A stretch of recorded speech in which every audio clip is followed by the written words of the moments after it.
Yes, we literally mean what if the entire quote-unquote continent of Europe was removed, up to the Ural Mountains in Russia.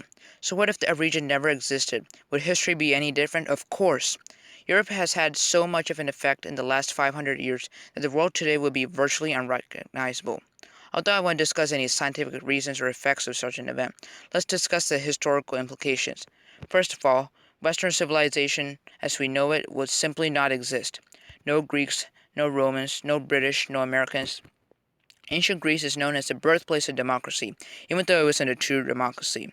Also, the scientific revolution and Renaissance at the end of the Middle Ages brought upon radical scientific discoveries and an interest in the classics back to Europe.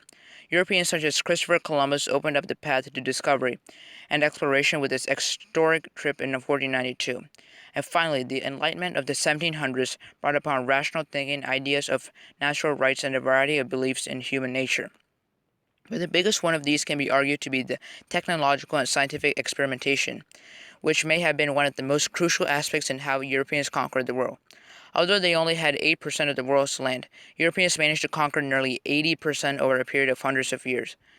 Intense competition and refining of technologies also contributed, as seen with the push to find new trade routes to Asia and the development of better guns using Chinese gunpowder tech. While China kind of thought everyone around them was primitive and it was the best country in the world, it kind of regressed into a technological stagnation. That's why the former superpower was defeated by the formerly weak island, Great Britain, in the Opium Wars. Sure, there were many advances in China and other parts of Asia hundreds and sometimes even thousands of years before Europe, but it fell into a type of stagnation and isolationism in the centuries when Europe was rising. Meanwhile, back in the Americas, as explained by Jared Diamond's famous book, Guns, Germs, and Steel. Geography played a large reason why they never advanced, and Africa, although it developed some of the greatest empires in history, such as the Mali Empire, also was at a disadvantage given its political and geographic climate. Basically, there are two main things that would happen if Europe were never to have existed. Firstly, technology will be backwards in this new timeline, probably by at least a few hundred years. The Industrial Revolution will never take place, since the environment of competition that was in Europe never happens in China.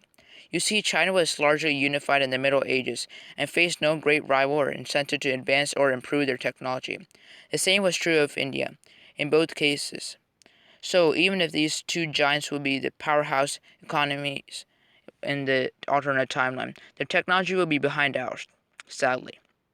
We may still be living back in the 1700s, in the pre-industrial revolution level of technology, in the 21st century, just because the continent did not exist. Could the technological advancement have taken place in Africa or the Americas? As mentioned before, they were at a geographic disadvantage, so most likely no. In this timeline, the average person would be a peasant eking out a living from the soil, your subsistence levels. Now, the second major event will be basically colonialism not existing. You've said again and again that Asian powers didn't want to colonize and preferred vassal states. So, if they remain isolationist, would the Americas remain undiscovered? Perhaps, but most likely at some point in the future they would be discovered. But for hundreds of years into the future, both groups would remain unaware of one another, and the world would essentially be a look into the pre-Columbian world for many more centuries.